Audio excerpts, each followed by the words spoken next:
హరే కృష్ణ. అందరికీ నమస్కారములు. మనము పురుషోత్తమ మాసం గురించి ప్రతిరోజు కూడా ఈ మాసం సంబంధించిన భగవద్గీతలో 15వ అధ్యాయాన్ని ప్రతిరోజు పఠనం చేస్తున్నాం. అయితే ఈరోజు అసలు ఈ పురుషోత్తమ మాసం యొక్క ప్రాముఖ్యత ఏమిటి, ఈ మాసంలో మనము ఎవరిని పూజించాలి, ఎందుకు పూజించాలి, ఎవరిని గౌరవించాలి, జపం ఎవరిని జపించాలి, ఏమైనా ఉపవాసం ఉండాలా, ఎలా ఉండాలి, అలాంటి ఈ పురుషోత్తమ మాసం యొక్క ప్రాముఖ్యతని మనము పద్మపురాణము నుండి పురుషోత్తమ మాస మహత్యము అనే దాన్ని మనం ఇప్పుడు పఠనం చేద్దాము. కనీసం మనం ఇప్పటి వరకు ఏమి చేయకపోయినా ఈ నెల 16 వరకు ఈ పురుషోత్తమ మాసము ఉంటుందన్నమాట. దీనిని మామూలుగా అధిక మాసము అంటారు. ఈ మాసములో ఎలాంటి శుభకార్యాలు చేయరన్నమాట. అందుకే ఎందుకు చేయరు, ఇలాంటి విషయాలు మనం తెలుసుకోవాలంటే ఈ పురుషోత్తమ మాస మహత్యాన్ని నేను పఠనం చేస్తాను. తప్పకుండా మీరు ఇప్పటివరకు ఏమి చేయకపోయినా, హరే కృష్ణ మహామంత్రం జపించకపోయినా, ఈరోజు కనీసం ఈ వీడియో ద్వారా మనము ఈ పురుషోత్తమ మాసం యొక్క మహత్యాన్ని గనక శ్రవణం చేసినట్లయితే ఎంతో ఫలము దక్కుతుంది. కావున తప్పకుండా అందరూ కూడా ఈ పురుషోత్తమ మాస మహత్యాన్ని వినవలసిందిగా కోరుచున్నాను. మీరెవరన్నా కొత్తగా మా ఛానల్ని చూస్తున్నట్లయితే ఈ వీడియోని లైక్ చేసి ఎవరికన్నా ఒక్కరికి మీకు తెలిసిన వారికి షేర్ చేసి కామెంట్ చేయండి. అలాగే శ్రీకృష్ణ టీవీ ఛానల్ని సబ్స్క్రైబ్ చేసుకుని పక్కనే ఉన్న బెల్ ఐకాన్ని క్లిక్ చేయడం ద్వారా మీకు ఇలాంటి ఆధ్యాత్మికమైన వీడియోలు ఎప్పటికప్పుడు నోటిఫికేషన్ ద్వారా అందుబాటులో ఉంటాయి. హరే కృష్ణ. మనం ఇప్పుడు పురుషోత్తమ మాసం యొక్క ప్రాముఖ్యత, మహత్యము గురించి పఠనం చేద్దాం. ఓం అజ్ఞానతిమిరాంధస్య జ్ఞానాంజనశలాకయా చక్షురున్మిళితం యేన తస్మై శ్రీగురవే నమః. శ్రీచైతన్యమనోభీష్టం స్థాపితం యేన భూతలే స్వయం రూపా కదా మహ్యం దదాతి స్వపదాంతికం. వాంఛాకల్పతరుభ్యశ్చ కృపాసింధుభ్య ఏవ చ పతితానాం పావనేభ్యో వైష్ణవేభ్యో నమో నమః. జయ శ్రీకృష్ణ చైతన్య ప్రభు నిత్యానంద శ్రీ అద్వైత గదాధర శ్రీవాసాది గౌరభక్త బృంద. హరే కృష్ణ కృష్ణ కృష్ణ హరే హరే, హరే రామ రామ రామ హరే హరే. ముఖం కరోతి వాచాలం పంగుం లంఘాయతే గిరిం యత్కృపాతమహం వందే శ్రీగురుం దినతారిణాం.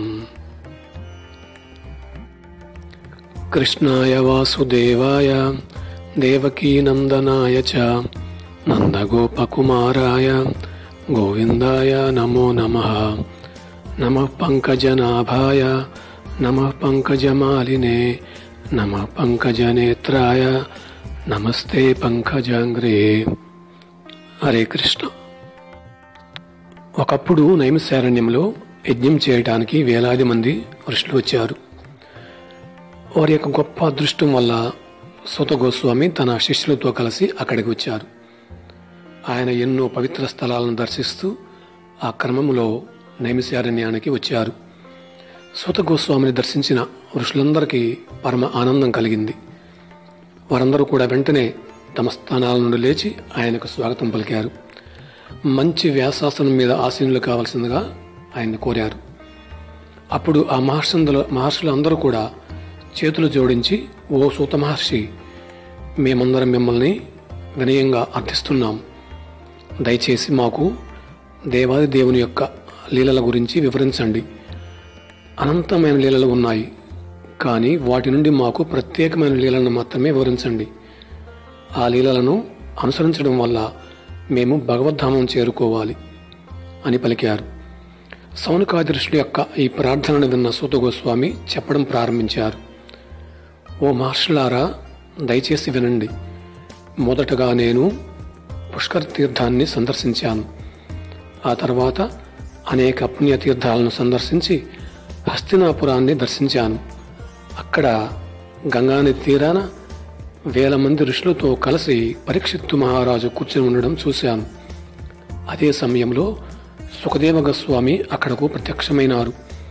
వెంటనే అందరూ తమ ఆసనాల నుండి లేచి ఆయనకు ప్రణామాలర్పించారు.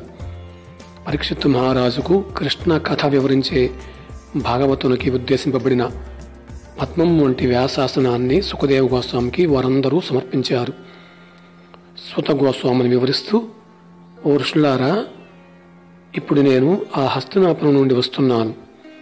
అక్కడ నేను ఆ సుఖదేవ గోస్వామి నుండి పవిత్రమైన శ్రీమద్ భాగవతాన్ని పూర్తిగా విన్నాను.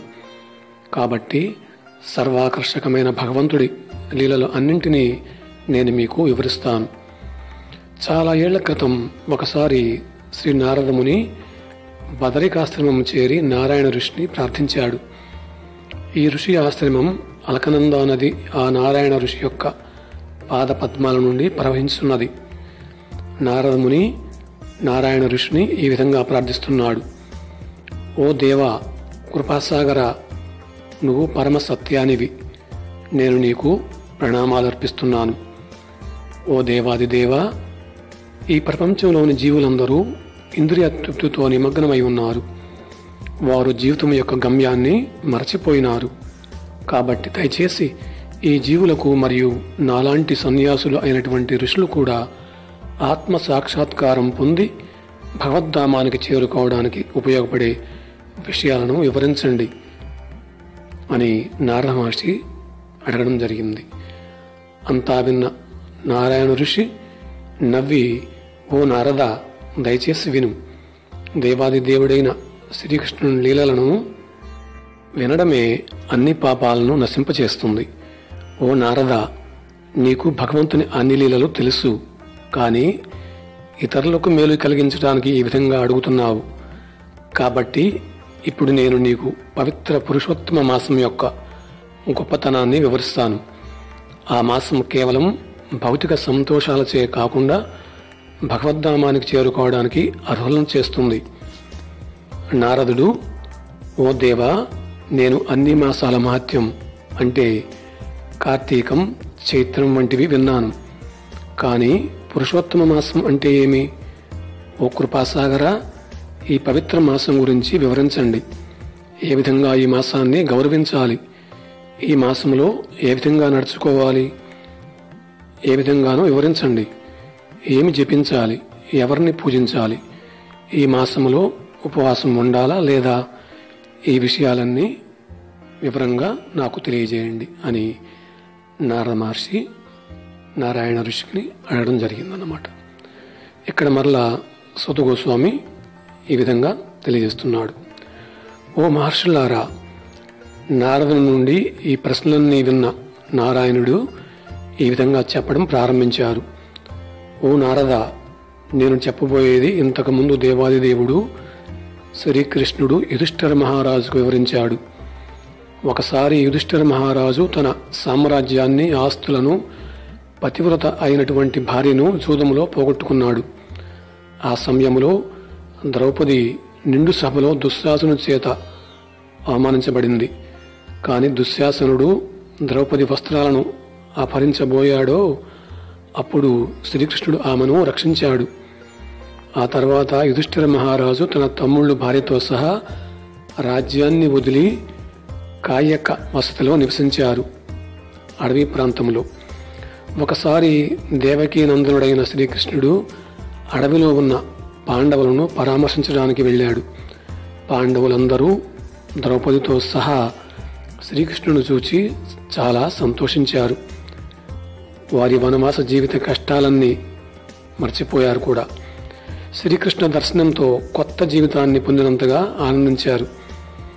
వారి ప్రణామాలను శ్రీకృష్ణునికి సమర్పించారు. వారి యొక్క దుర్భర జీవితాన్ని చూసి శ్రీకృష్ణుడు ఎంతో బాధపడ్డాడు. అదే సమయంలో దుర్యోధనుడి మీద చాలా కోపం కలిగింది. అప్పుడు కృష్ణుడు పూర్తి విశ్వాన్ని నాశనం చేసేస్తారేమో అనిపించేంత కోపంలో ఉన్నారు. అది చూసి పాండవులందరూ కూడా భయపడి భగవంతుణ్ణి వినయంతో ప్రార్థించడం మొదలుపెట్టారు. అర్జునుడి యొక్క ప్రార్థనలు నన్ను సంతోషింపచేశాయి. మీ యొక్క శక్తి, భక్తి, ప్రేమలకు కట్టుబడిపోయాను. ఇప్పుడు నేను మీకు అద్భుత మహిమగల పురుషోత్తమ మాసం యొక్క మహాత్మ్యాన్ని మీకు వివరిస్తాను అని దేవాదిదేవుడైన శ్రీకృష్ణ భగవానుడు పాండవులతో పలికాడన్నమాట. ఇప్పుడు చెప్తున్నాడు, ఓ అర్జున, ఒకానొకసారి ప్రకృతి నిర్ణయం వల్ల అధిక మాసం ఒకటి ప్రపంచంలో అవతరించింది. ప్రతి ఒక్కరూ ఈ మాసాన్ని అపవిత్రంగానూ మలంతో సమానంగానూ చూడడం జరిగింది. ఏ విధంగా మలం తాకడం అపవిత్రంగా భావిస్తామో ఆ విధంగా ఈ అధిక మాసాన్ని చూడడం మొదలుపెట్టారు. ఈ విధంగా ఆ మాసం నిందలు పొందుతూ రక్షణ లేక అందరి చేత నిరాకరించబడింది. ఆ మాసంలో ఏ విధమైన శుభకార్యాలు చేసేవారు కాదు. ఈ విధంగా మానవులందరి చేత నిరాకరింపబడి అందరి చేత నిందించబడుతూ అధిక మాసం చాలా దుఃఖితురాలైంది. ఆమె వైకుంఠానికి వెళ్ళి భగవంతుడిని తన దీనస్థితిని భగవంతునికి వివరించింది. అంతులేని దుఃఖంతో భగవంతుని పాదాల వద్ద పడిపోయింది. కన్నీళ్లతో భగవంతుణ్ణి ప్రార్థించడం మొదలుపెట్టింది. ఓ కృపాసింధు, నేను నిస్సహాయ స్థితిలో నిన్ను చేరుకున్నాను. ప్రపంచ జనులందరూ నన్ను తిరస్కరిస్తున్నారు. నన్ను రక్షించు. నీ కృప నాకు కలిగించు. నన్ను వేరుగా చూడకు అన్నీ భగవంతుని పాదాల వద్ద పడిపోయింది. ఆమె యొక్క కన్నీళ్లను, దీనస్థితిని చూసి నారాయణునికి ఆమెపై జాలి కలిగింది. దుఃఖించకు, నీ కష్టాలన్నింటినీ తొలగించి నీకు రక్షిస్తాను. దయచేసి ఏడవకు. నా శరణు పొందిన తర్వాత ఏడవడం సరియైన పద్ధతి కాదు అని పలికాడు భగవంతుడు. భగవంతునిచే ఓదార్పు పొందిన అధిక మాసం మనసులోని మాటలు ఈ విధంగా బయటపెట్టింది. ఓ నారాయణ, నీకు నా దుస్థితి తెలుసు. నాలాంటి కష్టాలు ఈ ముల్లోకాలలో ఎవరికీ లేవు. మిగతా అన్ని నెలలు, సంవత్సరాలు, దినాలు, పగలు, రాత్రి అన్నీ నీ చేత రక్షింపబడుతున్నాయి. కావున అవి నిర్భయంగా సంచరిస్తాయి. కానీ నాకు పేరు లేదు, ఒక రక్షణ లేదు. అందరూ దేవతలు, మానవులు కూడా నన్ను తిరస్కరించారు. అందువల్ల నేను వెంటనే చనిపోవాలని అనుకుంటున్నాను అని పదే పదే చెప్తూ భగవంతుని పాదాల వద్ద మూర్ఛపోయింది. కన్నీళ్లతో రోదిస్తూ ఆమె భగవంతుని ఈ విధంగా ప్రార్థిస్తున్నది. ఓ దయాసాగర, నిస్సహాయ స్థితిలో నీ దగ్గరకు వచ్చాను. నారాయణుడు చెప్పగా గరుడ తన రెక్కలతో ఆమెకి విసరడం ప్రారంభించాడు. కొంచెం సేపటికి స్పృహరాగా తిరిగి చెప్పడం ప్రారంభించింది. ఓ దేవాది దేవా, నేను నీ శరణ కోరుతున్నాను. నన్ను రక్షించు. విష్ణువు అధిక మాసంతో ఇలా అంటున్నారు, ఓ పుత్రి, దయచేసి దుఃఖించకు. నీ కష్టాలన్నీ త్వరలోనే నశిస్తాయి. లేచి నాతో గోలోక బృందావనం రా. యోగులకు కూడా అక్కడ ప్రవేశము చాలా కష్టము. అది శ్రీకృష్ణుడి నివాసం. గోలోక బృందావనంలో శ్రీకృష్ణుడు ద్విభుజ రూపంలో గోపికలతో కలిసి లీలలను ఆనందిస్తూ ఉంటాడు. దేవాది దేవుడు శ్రీకృష్ణుడు తప్పకుండా నీ కష్టాలను తొలగిస్తాడు. దయచేసి నాతో రా. ఈ విధంగా చెప్తూ విష్ణువు అధిక మాసం చేతిని పట్టుకుని గోలోక బృందావనం బయలుదేరారు. దూరం నుంచే విష్ణువు మరియు మలమాసం అంటే ఈ అధిక మాసం గోలోక బృందావనం వెలుగును దర్శించారు. ఆ వెలుగును చూడలేక మలమాసం తన కళ్ళు మూసుకున్నది. అందువల్ల విష్ణువు ఆమెను తన వెనుక ఉంచుకుని ప్రధాన ద్వారం వద్దకు వెళ్ళగా ద్వారపాలకుడు విష్ణువుకు ప్రణామాలు అర్పించారు. గోలోక బృందావనం ప్రవేశించిన విష్ణువు గోపికలతో కూడిన శ్రీకృష్ణునికి ప్రణామాలు అర్పించెను. తర్వాత మలమాసమును కూడా శ్రీకృష్ణునికి ప్రణామాలు చేయమని చెప్పెను. ఆమె పెద్దగా ఏడుస్తూ శ్రీకృష్ణునికి ప్రణామాలు అర్పించెను. ఇక్కడ మలమాసము అంటే అధిక మాసము. ఆమె కూడా ఒక స్త్రీ అన్నమాట. వెంటనే శ్రీకృష్ణుడు అడిగాను, ఎందుకు ఈమె ఏడుస్తున్నది? గోలోక బృందావనంలో ఉన్నప్పటికీ ఈమె ఏడుస్తున్నది. అప్పుడు విష్ణువు ఈ విధంగా పలికెను, ఆమె కష్టాలన్నీ శ్రీకృష్ణునికి వివరించారు. దయచేసి ఆమెను రక్షించవలసిందిగా ప్రార్థించారు. మీరు తప్ప ఈమెను రక్షించేవారు లేరు. ఆమెను ఈ దుస్థితి నుండి కాపాడి రక్షణ కల్పించండి అని విష్ణువు చేతులు జోడించి శ్రీకృష్ణుని ముందు నిలబడెను. ఇక్కడ మన తర్వాత సూత గోస్వామి ఇదంతా చెప్తూ మరలా చెప్పసాగాను. ఓ ఋషులారా, విష్ణువు కూర్చున్న తర్వాత శ్రీకృష్ణుడు రహస్యంగా చెప్పడం ప్రారంభించాడు. జాగ్రత్తగా వినండి. నేను అంటే ఇక్కడ సూత గోస్వామి మీకు ఆ మాటలను వివరంగా చెప్తాను. సూత గోస్వామి చెప్తున్నాడు, ఈ మాటలు కూడా మీరు జాగ్రత్తగా వినండి, నేను చెప్పబోయేన్ని మీ అందరు ఋషులందరూ కూడా జాగ్రత్తగా వినండి అని. పురుషోత్తముడు ఈ విధంగా చెప్తున్నాడు. ఓ విష్ణు, నువ్వు చాలా గొప్ప పని చేశావు. ఆమెను నా దగ్గరకు తీసుకురావడం వల్ల నీ కీర్తి మరింతగా పెరుగుతుంది. నువ్వు ఆమెను స్వీకరించావు, నేను కూడా ఆమెను స్వీకరిస్తాను. నేను ఈ అధిక మాసాన్ని నాతో సమానమైన కీర్తి, ఐశ్వర్యాన్ని, విజయాన్ని, మోక్షమును భక్తులకు ప్రసాదించే శక్తిని ఈ మాసానికి ఇస్తున్నాను. ఈ అధిక మాసం నాతో సమానం. నాలో ఉన్న శక్తులన్నింటినీ ఈ మలమాసానికి ఇస్తున్నాను. నా పేరుతో పురుషోత్తమ మాసం ఈ నెల ప్రాముఖ్యం పొందుతుంది. ఓ జనార్దన, ఇప్పుడు ఈమెకు నా లక్షణాలన్నీ లభించడం వలన నేనే ఈమెకు భర్తనవుతాను. పురుషోత్తమ మాసాన్ని నేను రక్షిస్తాను.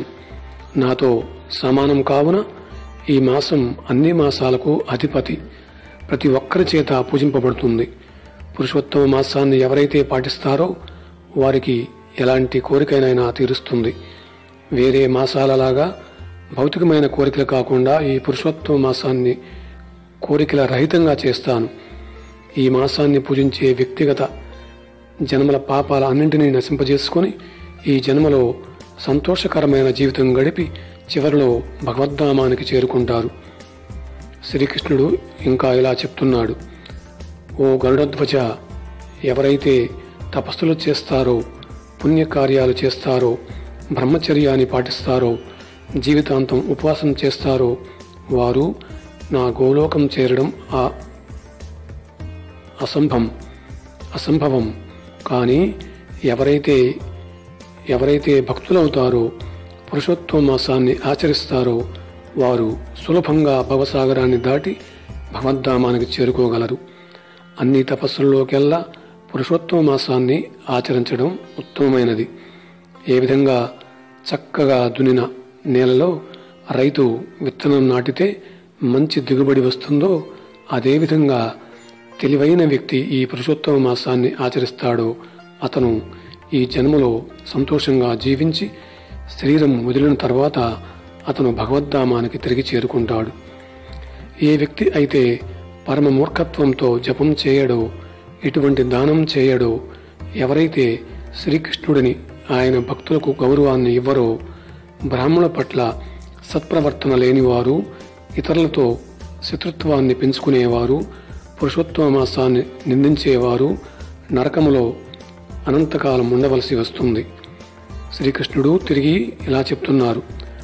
ఓ వ్యక్తి అయితే పురుషోత్తమ మాసంలో భక్తియుక్త సేవ చేయడో ఆ వ్యక్తి యొక్క జీవితం ఏ విధంగా సార్థకమవుతుంది? ఏ వ్యక్తి పూర్తిగా ఇంద్రియ భోగములో మునిగిపోయి పురుషోత్తమ మాసానికి ఎలాంటి ప్రత్యేక గౌరవం ఇవ్వడో అతనికి సరైన స్థలం నరకమే. ప్రతి ఒక్కరూ కూడా కొంచెమైనా భక్తియుక్త సేవ చేయాలి. ఏ విధంగా అంటే, 1 పవిత్ర నదిలో స్నానము ఆచరించడం ద్వారా, 2 శ్రీకృష్ణుని అయిన నన్ను ఆరాధించడం, నా నామాన్ని జపించడం ద్వారా, అంటే హరే కృష్ణ మంత్రాన్ని జపించడం, 3వది ఈ మాసంలో ఎవరికైనా దానం ఇవ్వడం. ఏ అదృష్టవంతుడైతే నా ఉపదేశాలను పాటించి ఈ పురుషోత్తమ మాసాన్ని, కీర్తిని, ఐశ్వర్యాన్ని మరియు మంచి పుత్రుణ్ణి పొంది ఈ జీవితం సంతోషంగా గడిపి చివరికి భగవద్ధామాన్ని చేరుకుంటాడు. నేను అనగా ఇక్కడ శ్రీకృష్ణుడు చెప్పినట్లుగా ప్రతి ఒక్కరూ ఈ పురుషోత్తమ మాసాన్ని ఆచరించాలి. నేను ఈ మాసాన్ని అన్ని మాసాలకు అధిపతిని చేశాను. ఓ రమాపతి అంటే నారాయణుడు అన్నమాట. అన్ని ఆలోచనలను వదిలిపెట్టిన ఈ పురుషోత్తమ మాసాన్ని మీతో పాటు వైకుంఠధామానికి తీసుకెళ్ళండి. పై విధంగా వివరించిన తర్వాత శ్రీకృష్ణుడు అపారమైన కృపతో ధర్మరాజు ద్రౌపదులను చూసి అర్జునునితో చెప్పడం ప్రారంభించాడు. అర్జునునికి, ఓ అర్జున, ఇప్పుడు నీకు అర్థమైందా మీరు ఎందుకు కష్టపడుతున్నారు? బృందావన చంద్రుడికి ఇష్టమైన ఆ పురుషోత్తమ మాసం మీరు అడవిలో ఉండి ఆచరించలేరు. కాబట్టి మీరు ఈ విధంగా కష్టపడుతున్నారు. వ్యాసదేవుడిచ్చిన ధర్మ సూత్రాలను మీరు పాటిస్తున్నారు. కానీ ఈ పురుషోత్తమ మాసాన్ని ఆచరించకపోతే మీరు నిజమైన భక్తియుక్త సేవ నాకు చేయలేరు. శ్రీకృష్ణుడు తిరిగి మరలా ఇలా చెప్పడం ప్రారంభించారు. ఇప్పుడు నేను ద్రౌపది యొక్క పూర్వజన్మ గురించి నీకు వివరిస్తాను. అంటే ద్రౌపది యొక్క పూర్వజన్మ గురించి శ్రీకృష్ణుడు పాండవులందరికీ కూడా తెలియజేస్తున్నాడు. క్రితం జన్మలో ద్రౌపది మేధావి అనే బ్రాహ్మణుడు కుమార్తె. ఆమె చిన్నతనంలోనే తల్లి చనిపోవడం చేత తండ్రి ఆమెను పెంచాడు. రోజు రోజుకు ఆమె యుక్త వయస్కురాలై అందంగా తయారైంది. కానీ ఆమె తండ్రి ఆమెకు పెళ్లి చేయాలని ఆలోచించేవాడు కాదు. ఆమె స్నేహితురాళ్ళు భర్త పిల్లలతో సంతోషంగా ఉండడం చూచి ఆమె బాధపడేది. కొద్ది కాలం తర్వాత ఆమె తండ్రి పవిత్ర హరినామాన్ని జపిస్తూ ఈ పవిత్ర శరీరం వదిలివేశారు. తండ్రి మరణం ఆమెకు మరింత దుఃఖం కలిగించింది. ఆమె అదృష్టం కొద్దీ దుర్వాస మహర్షి ఆమె ఆశ్రమానికి రావడం జరిగింది. ఆయనను చూసిన వెంటనే ఆమె ప్రణామాలర్పించి పూజించింది. పూలు పండ్లు సమర్పించింది. దుర్వాస మహర్షి ఆమె యొక్క అతిథి మర్యాదలకు సంతోషం తెలుపుగానే ఆమె ఏడవటం ప్రారంభించింది. మహర్షి ఆమె దుఃఖానికి కారణం అడుగగా ఆమె చెప్పడం ప్రారంభించింది. ఓ మహర్షి, మీకు భూత భవిష్యత్ వర్తమానాలన్నీ తెలుసు. నాకు ఈ ప్రపంచంలో ఎవరూ లేరు. నేను కూడా అవివాహితను కావున నన్ను రక్షించడానికి భర్త లేడు. కాబట్టి నాకు సహాయం చేసి ఈ పరిస్థితి నుంచి బయటపడే సలహా ఇవ్వండి అని ద్రౌపది దుర్వాస మహర్షితో వివరించింది. అంతా విన్న దుర్వాస మహర్షి ఆమెకు సహాయం చేయదలచి ఈ విధంగా చెప్పడం ప్రారంభించారు. ఓ అమ్మాయి, 3 నెలల తర్వాత పురుషోత్తమ మాసం ప్రారంభమవుతుంది. ఈ పవిత్ర మాసం శ్రీకృష్ణునికి ప్రీతికరమైనది. ఈ మాసంలో పవిత్ర నదీ స్నానం చేసినంతనే పాపము నుండి విముక్తులవుతారు. ఈ పురుషోత్తమ మాసం అన్ని మాసాల కంటే పరమ పవిత్రమైనది. కార్తీక మాసంతో సహా అన్ని పవిత్ర మాసాల మహత్యం ఈ పురుషోత్తమ మాస మహత్యంలో 1/16 వంతు కూడా సమానం కావు. ఈ మాసంలో పవిత్ర నదీ స్నానం ఒకసారి చేసినను గంగా నదిలో 12,000 సంవత్సరాలు స్నానం చేసినా అంత ఫలితం వస్తుంది. బృహస్పతి సింహరాశిలోకి ప్రవేశించినప్పుడు ఎవరైతే గంగలో లేదా గోదావరిలో స్నానం చేసిన ఫలితం, దానం చేసిన ఫలితం మరియు పవిత్ర కృష్ణనామాన్ని ఈ మాసంలో జపించడం వలన అన్ని దుఃఖాలు నశిస్తాయి. అన్ని విధాల సౌఖ్యంతో పాటు నీ కోరికలు అన్ని కూడా నెరవేరుతాయి. దయచేసి నా సలహా విని ఈ పురుషోత్తమ మాసాన్ని పాటించడం మర్చిపోకు. ఈ విధంగా దుర్వాస మహర్షి చెప్పి ఆయన ఊరకుండిపోయారు. కానీ దురదృష్టవశాత్తు ఆ బ్రాహ్మణ యువతి, అంటే ఇక్కడ ద్రౌపది అన్నమాట, ఇంతకుముందు జన్మలో ద్రౌపది, ఆ మాటల పట్ల నమ్మకము లేక కోపంతో ఆయన్ను నిందించడం ప్రారంభించింది.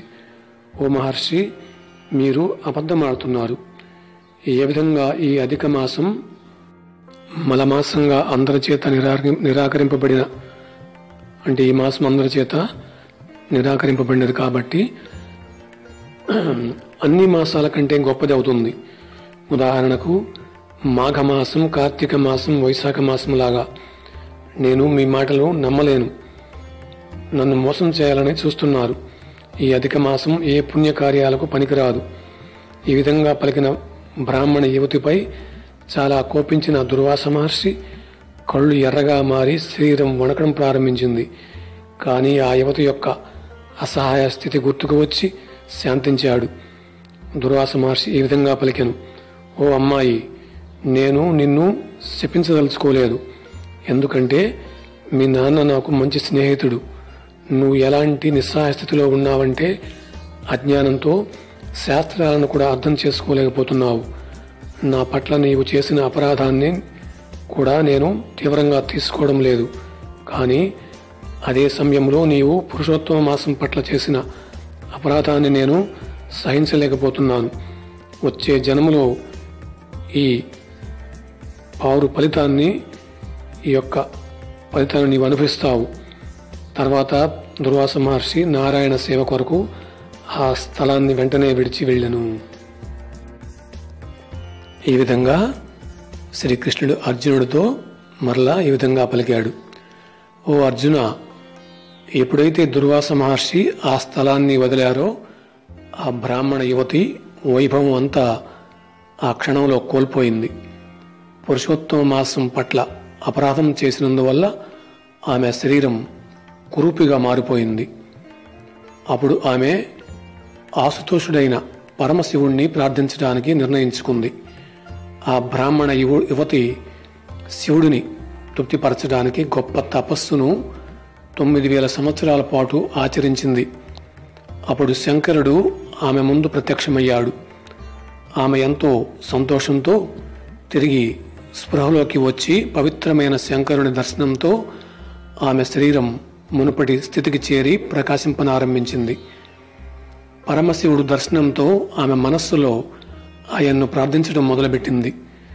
చక్కని ప్రార్థనలతో ఆయన్ను ప్రసన్నం చేసింది. ఎంతో సంతోషించిన పరమశివుడు ఈ విధముగా పలికెను, ఓ బ్రాహ్మణ యువతి, నీకు శుభం కలుగుగాక. నా నుంచి ఏదైనా వరం కోరుకో. నీ యొక్క తపస్సు చే నేను సంతృప్తి పొందినాను. ఏమి కావాలన్నా ఇస్తాను. ఈ మాటలు విన్న వెంటనే ఆ యువతి, ఓ పరమేశ్వర, నా తపస్సు చేత సంతృప్తి చెందినట్లయితే నాకు భర్తను ప్రసాదించు అని ఆమె 5 సార్లు చెప్పింది. అప్పుడు పరమశివుడు, అలాగే కాని నీవు భర్త కావాలని అడిగావు కావున నీకు 5 మంది భర్తలు లభిస్తారు. ఆ మాటలు విని ఆమె సిగ్గుతో తలవంచుకుంది. ఆమె, ఓ శంకర, ఒక అమ్మాయికి 5 మంది భర్తలు ఉండడం ఘోరమైన విషయం. దయచేసి మీ వరాన్ని ఉపసంహరించుకోండి. అప్పుడు పరమశివుడు గంభీరంగా, అది నాకు అసంభవం. నువ్వు కోరుకున్నది నేను ఇచ్చాను. వచ్చే జన్మలో నీకు 5 భర్తలు లభిస్తారు. ఇంతకుముందు నీవు దుర్వాస మహర్షి ఎంతో కరుణతో నీకు వివరించిన పురుషోత్తమ మాసం వల్ల ఆ మాసం పట్ల నీవు అపరాధం చేశావు. ఓ అమ్మాయి, నీకు దుర్వాసుడికి ఎటువంటి భేదం లేదు. దేవతలందరం బ్రహ్మతో సహా, నారదుడు వంటి మహర్షులతో సహా శ్రీకృష్ణుని ఆదేశానుసారం ఈ పురుషోత్తమ మాసాన్ని పాటిస్తాం. ఈ పురుషోత్తమ మాసాన్ని ఆచరించిన వ్యక్తి ఆ జన్మలో అదృష్టాన్ని పొంది మరణం తర్వాత గోలోక బృందావనం చేరుకుంటాడు. ఈ మాసానికి అపరాధం చేసిన కారణంగా నీవు వచ్చే జన్మలో 5 మంది భర్తలను పొందుతావు అని పలికి శివుడు అదృశ్యమయ్యను. ఆ బ్రాహ్మణ యువతి ఎంతో దుఃఖంతో భవిష్యత్తు జన్మ గురించి దిగులు చెంది కర్మానుసారంగా శరీరాన్ని వదిలిపెట్టింది. ఇక్కడ ఈ విషయమంతా కూడా శ్రీకృష్ణుడు పాండవులకి తెలియజేస్తున్నాడు. మరలా శ్రీకృష్ణుడు ఈ విధముగా పలికాడు, ఓ అర్జున, ఆ తర్వాత కాలములో ద్రుపద మహారాజు గొప్ప యజ్ఞం చేస్తుండగా ఆ బ్రాహ్మణ యువతి యజ్ఞకుండంలో నుంచి ద్రుపదుడి కుమార్తెగా ఆవిర్భవించింది. ఓ అర్జున, ఆమె ద్రౌపదిగా ప్రసిద్ధి చెందింది. ఆవిడే మీ ధర్మపత్ని. ఆమె ముందు జన్మలో పురుషోత్తమ మాసాన్ని నిందించినందున నిండు సభలో దుశ్శాసనుడి చేత 5 భర్తల యందు అవమానింపబడింది.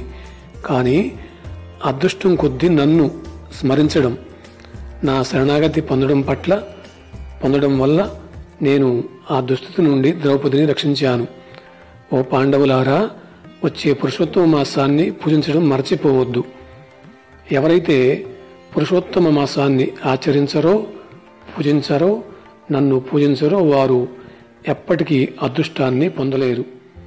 ఈ పురుషోత్తమ మాసం మీ కోరికలన్నీ నెరవేర్చి దుఃఖాలను పోగొడుతుంది. మీ 14 ఏళ్ల వనమాసం పూర్తి కాబోతుంది. దయచేసి ఈ పురుషోత్తమ మాసాన్ని శ్రద్ధగా పాటించండి. ఈ విధంగా పాండవులను ఓదార్చి శ్రీకృష్ణుడు ద్వారకా వెళ్ళాడు. కొన్ని రోజుల తర్వాత ఈ పురుషోత్తమ మాసం ప్రారంభమైనప్పుడు యుధిష్ఠిరుడు తమ్ముళ్లకు, భార్యకు శ్రీకృష్ణుని మాటలను గుర్తు చేశాడు. వారు శ్రీకృష్ణుడు చెప్పిన ఉపదేశాలను అనుసరించారు. వారు అనేక విధాలుగా శ్రీకృష్ణుని పూజించి పురుషోత్తమ మాసాన్ని ఆచరించారు. దాని ఫలితంగా వారు వారి రాజ్యాన్ని తిరిగి పొందడమే కాకుండా ఆనందంగా జీవించి చివరకు భగవద్ధామాన్ని చేరుకున్నారు. హరే కృష్ణ. ఈరోజు ఇంతవరకే ఆపుదాము. తరువాయి భాగాన్ని రేపు 2వ భాగంగా మరలా పఠనం చేద్దాం. అందరికీ చాలా చాలా ధన్యవాదాలు. మనము ఈ పురుషోత్తమ మాసంలో తప్పకుండా జపము, హరినామం 108 సార్లు కనీసము చేయవలసిందిగా అందరినీ కూడా నేను కోరుచున్నాను.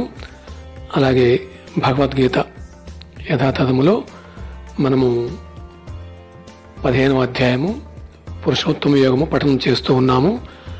అవి కూడా మీకు మన ఛానల్ ద్వారా మీరు వాటిని కూడా వినవచ్చును. శ్రీ పురుషోత్తమ మాస మహాత్మ్యం की जय. శ్రీల ప్రభుపాద की जय. శ్రీల గురుదేవ్ की जय. హరే కృష్ణ.